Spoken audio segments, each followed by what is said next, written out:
Hello and hello everybody, my name is Lucy, welcome to Books and Brushes. So if the last video was a little bit quiet or choppy, it was because I was trying to film it really quickly, because usually I film when my boyfriend is out and now we are always in. Filming has been a bit more tricky than usual, but you know, I'm doing it in the short moments where he goes out, I'm filming, and just because I like the peace and quiet and the space, and I don't want to be shouting loudly while he's in another room trying to do things, and it's weird talking to yourself, so I just try not to. Anywho, so Ariel Bassett announced that there's going to be a reading rush for April as a distraction from the current climate. I wasn't planning on initially going through with it, and who knows if I will, but I thought I'd make a little TBR to see if I do give it a try. Here are the books I will read. So here is my reading rush TBR, let's go in.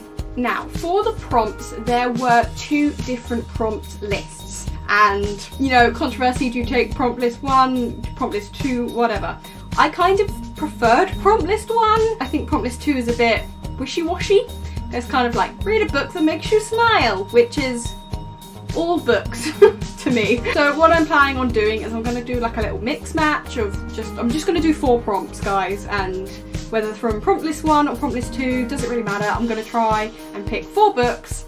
It's unlikely I'm going to read 4 books anyway, so it doesn't really matter. The first prompt I'm going to use is pick a book with a house on the cover. There is one book that immediately came to mind for this one. My friend gave it to me and I need an excuse to get to it, so that is Sleep by C.L. Taylor. So this is a thriller type novel about a girl with insomnia who's in a hotel up in Rum, a town in Scotland. I mean, a town called Rum. I love this place already. So this girl has insomnia and she's staying in this creepy hotel, and she's joined by 7 other guests, and then there seems to be like this murder mystery plot. One of them is out to kill her and she's got to try and figure it out. They've all got secrets and they're all lying, and it seems like this creepy murder mystery in the dead of night. And I love the sound of it. It sounds creepy, it sounds thrilling and tense and mysterious. I was kind of thinking about saving it for October, but then I've got far too many thrillers to read in October, so why not knock this off in April? And as you can see, there is a house on the cover. Very centrally on the cover, in fact. You shouldn't be outside anyway, go away. So that is the first book I'm planning on.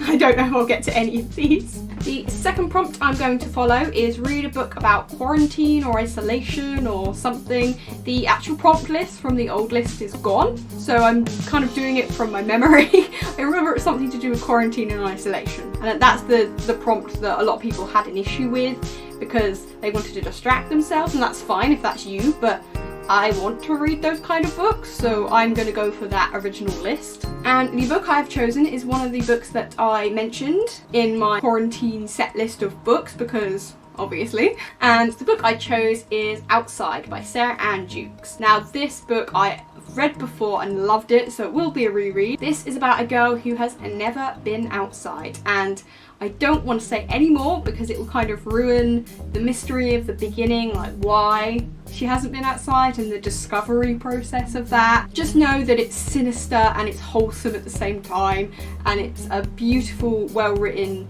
intriguing story. I loved it and I'm looking forward to giving it a reread. I've tried to pick books that are all kind of like 300 pages, nothing more, because I would never finish them otherwise. So I did read this last year and really enjoyed it. I am looking forward to reading it again, and I think because it's a reread they might be faster to get through because I've read them before and I know the story. And because I know the story, I know that this obviously has a big theme of isolation and containment. Yeah, that kind of suits the current times, and that is what I'm using for this prompt. Now this prompt I think is from the second list, I don't know anymore.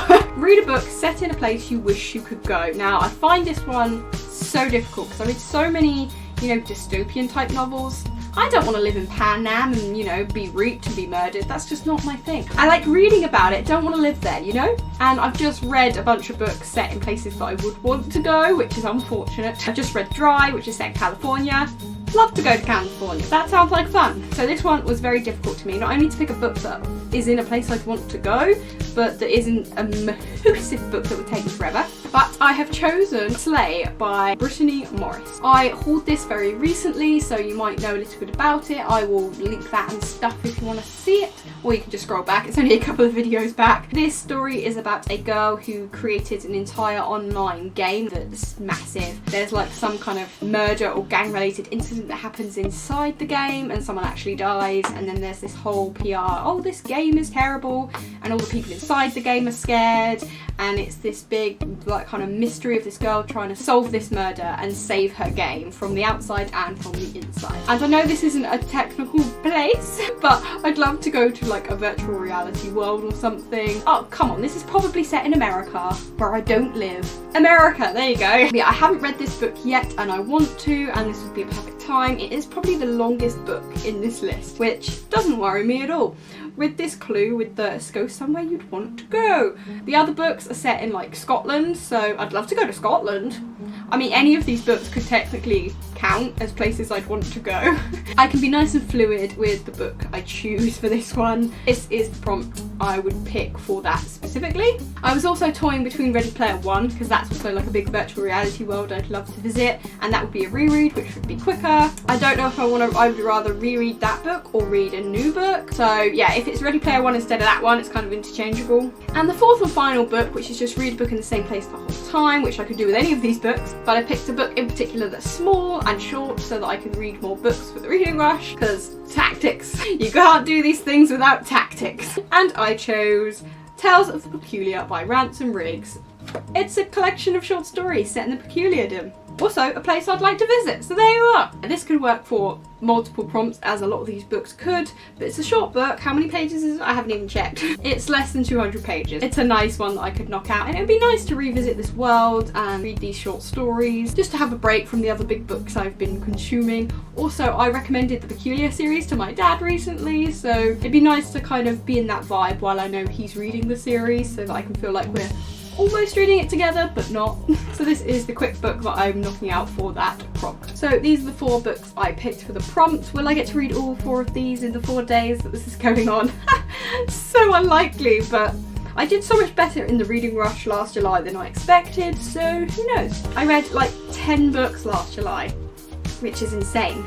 Even if I don't get to all 4 books, I'm sure I can pick one book and it would fit all 4 prompts. And that book would be Sleep, because it's the only one with the house on the cover. It's set in Scotland, which is cool. I'd love to go visit that town of Rum. It sounds like a party to me, so it would fit that prompt. I could read it in the same room the whole time. That would be perfectly acceptable, and then that would make all 4 prompts in this one book. The plan is to read this book first and foremost to make sure I've knocked it all out, just in case I don't get to any of the others.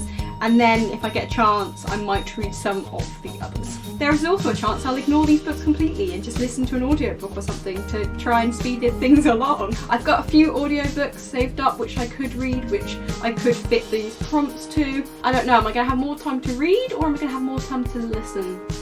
I'm not sure. The thing is, I have more big books on my shelves than I do small books. I don't really buy too many like itty bitty books. I'm a big book kind of girl. When reading challenges like this come around, I find it difficult because I read large books or medium-sized books, so I don't have an abundance of tiny books that I want to read, and I'm not going to read a bunch of books just for the sake of knocking out a challenge.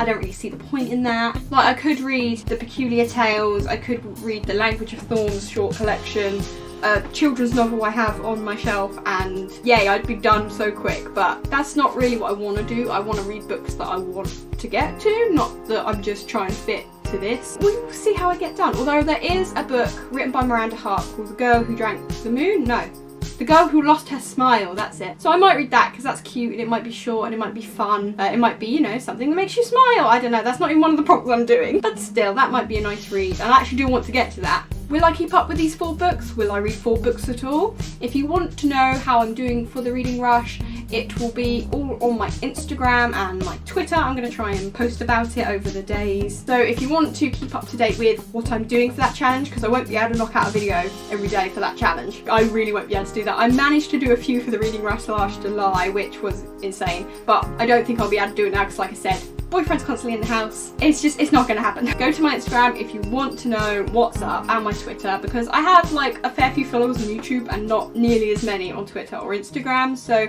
That's where you could get the first news of what I'm reading. So if you want to know firsthand and see pretty pictures and such, then go to those and see what I'm reading. Alright then, whether you're participating in this mini reading rush or not, I hope you have a plentiful reading time and just enjoy your time inside. I know that it's not a lot of people's thing, but you just gotta make the most of it. You just gotta enjoy what you got and not yearn for something that you can't have, and just kind of make the most of it. Push the depression deep down, you can do it.